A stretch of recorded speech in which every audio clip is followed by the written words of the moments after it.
Marcos Jr. mga kadonatics, pabagsak na at wala nang pumapansin. Nako naman, at Trillanes, asong ulol mga kadonatics. Nako, kung hindi nyo pa alam, currently, he is teaching sa mga universities. I don't know if part-time mga kadonatics or full-time, but he is currently teaching.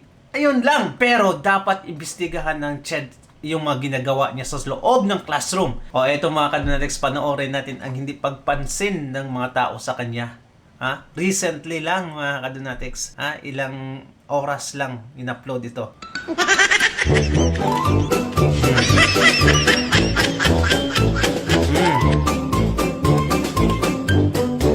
I-share pa to ni Atty. Harry Roque. An hour ago mga kadonatics. Kawawa.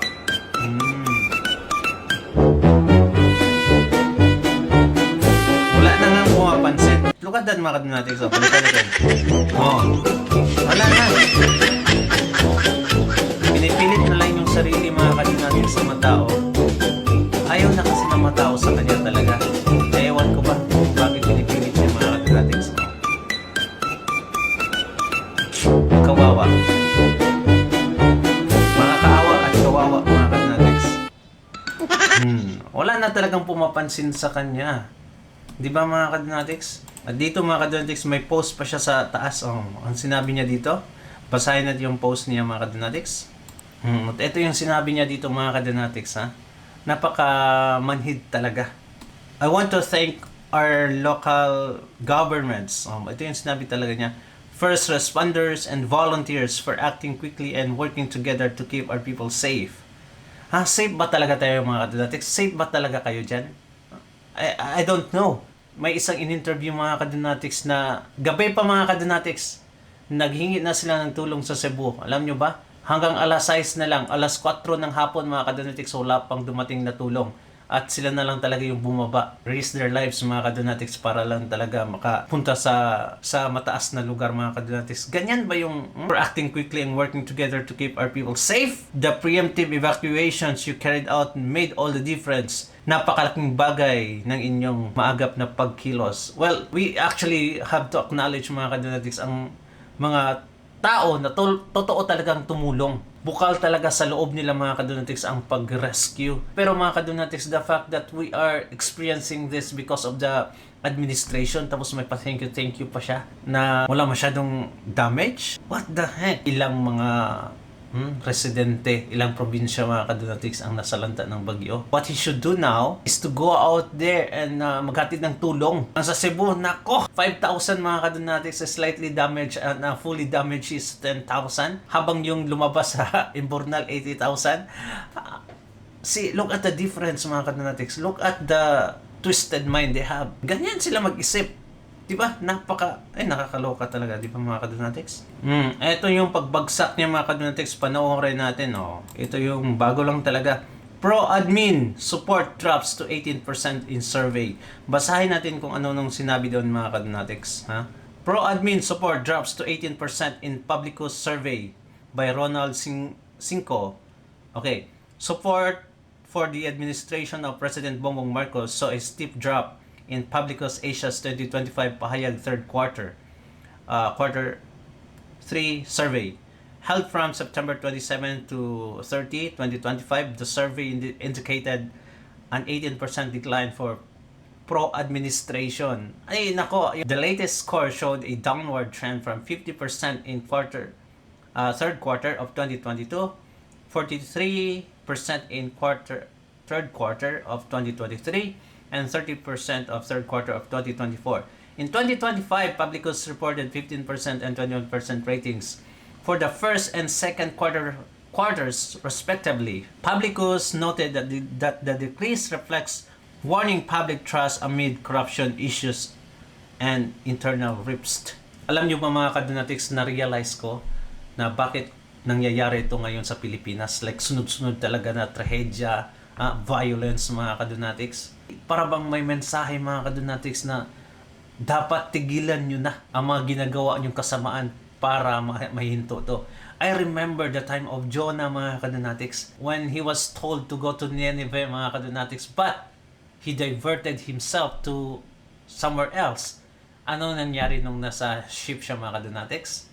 Na binagyo masyado yung ship at grabe yung alon. At hindi nahihinto mga kadonatics. Kung hindi niya ipresentay ang kanyang sarili mga kadonatics na itapon niyo ako, pababa na ako. That ship probably had sunk mga kadonatics kung hindi nila ginawa yung pagtapon kay Jonah. He presented himself mga kadonatics to the crews that you have to throw me away or out of the ship kung gusto nyong mahinto to, kung gusto nyong makasurvive. And the same analogy mga kadonatics that is happening right now. Our boat is sinking. Definitely, the Philippines is sinking mga kadonatics, and we have to wait for one man to step down for all these things to end mga kadonatics. Parang na-realize ko na dapat na bumaba Marcos Jr. mga kadonatics para all these things will come to an end. Because if not mga kadonatics, magpapatuloy itong mga sakuna. Trust me, magpapatuloy to at hindi to hihinto habang andyan pa si Marcos Jr. Nakakakilabot mga kadonatics ang nangyari. In the time of Jonah and now, there's really a similarity mga kadonatics sa nangyari ngayon. Marcos has to present himself to the people that he has to step down. If not, then it's gonna be chaos talaga mga kadonatics. More to come. Anyway, let's go on to Trillanes mga kadonatics. Ay talaga naman, minanipula niya mga estudyante niya sa loob ng paaralan. Can you imagine mga kadonatics? Instead of you giving lecture for you to think freely mga kadonatics, ang ginagawa ni Trillanes sa loob pala ng classroom, ini-impluwensyahan yung pag-iisip mo. Parang kinokontrol kayong mga kadonatics pag nasa loob ka ng classroom ni Trillanes. At ito yung nangyari.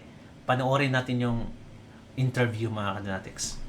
Ex-Senator Trillanes versus pro-Duterte students. Ngayon, Dad, may recent interview si Trillanes. Sa isang interview niya, sinabi niya na pag may pro-Duterte students daw siya sa kanyang mga classes, ini-ensure daw niya na by the end of the term or by the end of his semester, hindi daw sila magiging pro-Duterte students. Yung sinabi niya, basically, ayaw niya magkaroon ng pro-Duterte students sa kanyang mga classes. So, syempre, maraming nagalit dito. Kasi sinasabi ng mga ibang tao na parang, anong klaseng professor yan? Kung parang ini-influence mo or tinuturuan mo ang mga estudyante mo sa ibang pag-iisip, sa iyong parang political bias, basically. So, may political bias, syempre, si Trillanes kasi alam natin na very anti-Duterte siya. So, syempre, may ibang tao nagagalit. Kasi kung anti-Duterte ka, pinipilit mo na parang maging anti-Duterte rin yung mga students mo. May iba naman nagde-defend kay Trillanes. Sinasabi, siguro naman yung education style niya is parang sinasabi niya kung ano yung mga masasama na ginawa daw ng mga Duterte, kaya nagiging anti-Duterte ng mga students. Ito, syempre, Dad, ang sigurang para sa akin, with regards to education, dapat education should be teaching people how to think, not what to think.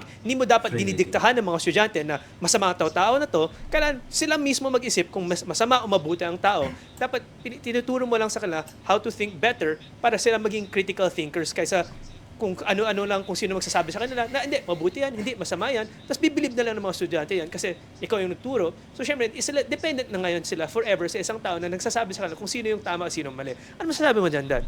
Well, kasi bilang professor, meron tayong responsibilidad sa lipunan na turuan ng ating mga estudyante o ating mga mag-aaral sa mga tamang paraan ng pag-iisip. Katulad ng sinabi mo, it's not what a person is all about. It should be how you should be able to think properly and judge properly. Dapat ganun ang tinuturo. Kasi kung sasabihin natin na dapat yung pro-Duterte maging hindi na pro-Duterte after the semester or after the session, hindi rin kasi patas yun, no? Hindi rin fair yun. At minsan nga, it could backfire, no? Kasi alam mo sa psychology ng tao, lalo mong itutulak o ipipilit yung gusto mo sa kanila, lalo nilang aayawan.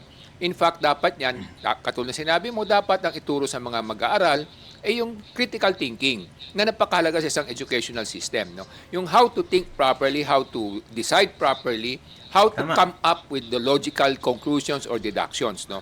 Dapat ganun ang tinuturo. Ngayon, kasi nga magkasalungat sila sa politika ever since. So alam naman natin na magkalaban ng mga Duterte at mga Trillanes sa kanilang mga pananaw, sa kanilang mga pamamaraan. Pero hindi rin maganda kung ididikta natin o parang pinipilit natin o parang pinepwersa natin sa kaisipan ng ating mga mag-aaral na hindi kayo dapat maging pro-Duterte. Kasi that is political bias and at the same time that is dictatorship na rin. No? Parang pinapakita mo sa mga estudyante at sa mga taong nakikinig na parang dinidiktahan mo na sila. Kung hindi man dinidiktahan, parang talagang sina-psychological warfare mo sila para sa ganun maging anti-Duterte sila o hindi sila maging pro-Duterte. Because ang paniniwala naman ng isang tao sa kanilang mga political belief or leanings, nasa kanila yan, personal yan, subjective yan. Ang importante, dapat kung paano ka gagawa ng desisyon sa buhay mo, kung sino mga dapat mong piliin, na mga mamumuno sa iyo, ano yung mga proseso na dapat mong isipin at dapat mong unawain para sa ganun makapili kayo ng tamang ihahalal ninyo sa susunod na mga halalan. No? Hindi yung ipipilit natin. Kasi nga, napaka-subjective niyan eh. You cannot tell a young man or a young woman to fall in love with someone. Iyan eh, natural process yan.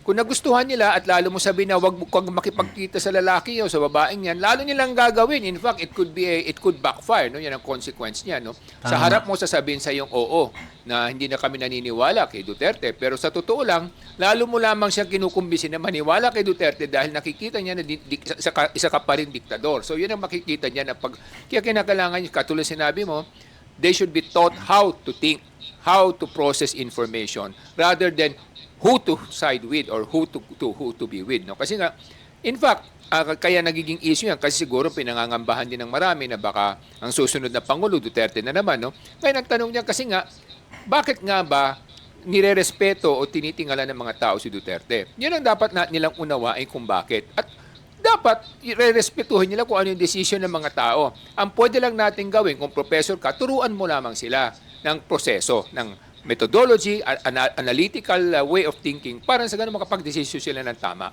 I've been also a teacher, mga kadonatics, for so many years. And every time na magtuturo ako, ay talaga mga kadonatics, I only present facts. And it's up to the student na to decide whether they would believe it or not. But most importantly, mga kadonatics, you are guiding them to think freely. Yan talaga yung pinaka-importante dyan, mga kadonatics.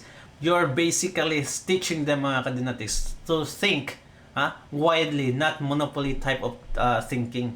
Like, eto lang, dapat dito ka lang nakatingin. Yung perspective, mga kadonatics, you should be widened. Ganyan kung isa kang matinong teacher. Pero sa case ni Trililing, mga kadonatics, can you imagine? Sabi niya pa na pag ikaw ay isang pro-Duterte, pagkatapos ng semester ay magiging antay ka na.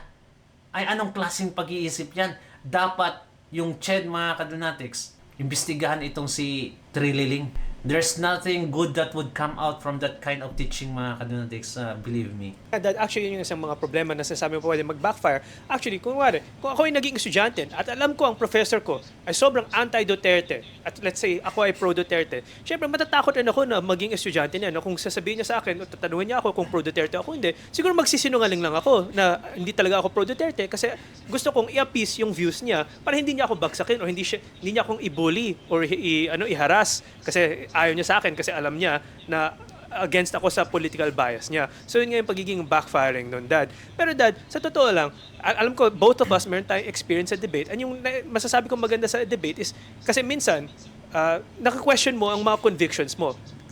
Minsan pinipilit ka na mag-take a side sa isang topic na hindi mo talaga gusto. Kunwari, hindi ako pabor sa abortion, pero ako yung pinili para magdebate tungkol pro-abortion. Dahil sa mga gantong mga critical thinking, mas natetest yung conviction ko at mas na-analyze ko kung bakit talaga ako pro or anti sa isang topic. At mas lumalakas rin ang aking critical thinking dahil sa pagko-question ng conviction. So para sa akin, importante rin ng professor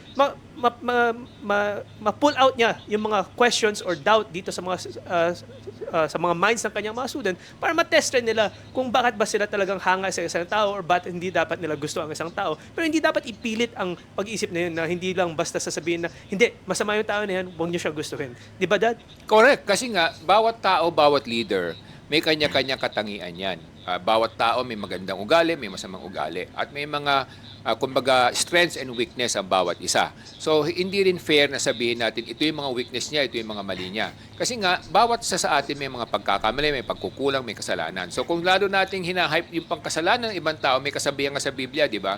Na before you judge others, you should look at yourself. Ibig sabihin, bago mo tanggalin yung muta o dumi sa mata ng kapwa mo, dapat tingnan mo muna yung dumi at kumbaga, gusot o sa dumi na mas malaki pa sa dumi ng mata ng kapwa mo, no? So meron ka mas malaking dumi sa mata mo pero nakikita mo yung dumi ng mata ng kapitbahay mo, ng kapwa mo. So meron kang ganong kasabihan sa Biblia, no? So that's why kinakailangan, kung ako ang tatanungin nyo as bilang professor, ang dapat kong gawin, turuan ko yung mga estudyante to define strengths, weaknesses, advantages, disadvantages, and let them do the decision, because you cannot decide for other people because that's their personal choice, it's their personal right to choose whoever they want to choose for their leaders, no? So ibig sabihin yan, kung magdating ng botohan, hindi mo sila pwedeng diktahan. Kasi pag diniktahan mo yan, para ka na rin dictator. Di mas lalong hindi maniniwala ang tao sa'yo. Kasi ibig sabihin, kaya meron tayong demokrasya, di ba? We have the freedom to choose whoever we want to support.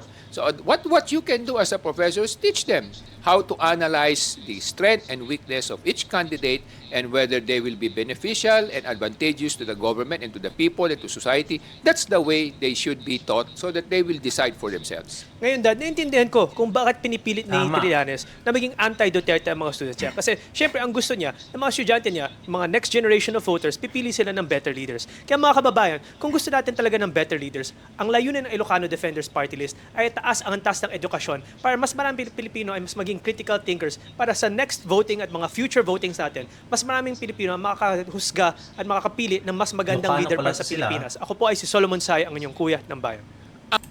Nice mga kadonatics. So, to think na Ilocano siya, sila. Now, para sa akin lang naman mga kadonatics, bakit dangerous talaga tong ginagawa ni Trillanes, ni Trilling? Bakit?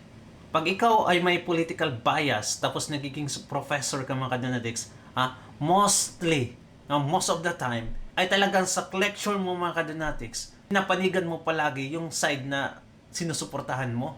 At ang kabila naman mga kadonatics, parang nagiging prejudice ka. Now, instead of teaching your students mga kadonatics to think deeply or critical thinking, ang mangyayari mga kadonatics, you're trying to influence them through the way you think, which is a very, very bad kind of professor. Siguro, not everyone mga kadonatics would be so smart enough to be influenced by the professor. But there are students talaga na ay talagang mag-change talaga ang views ng mga kadonatics.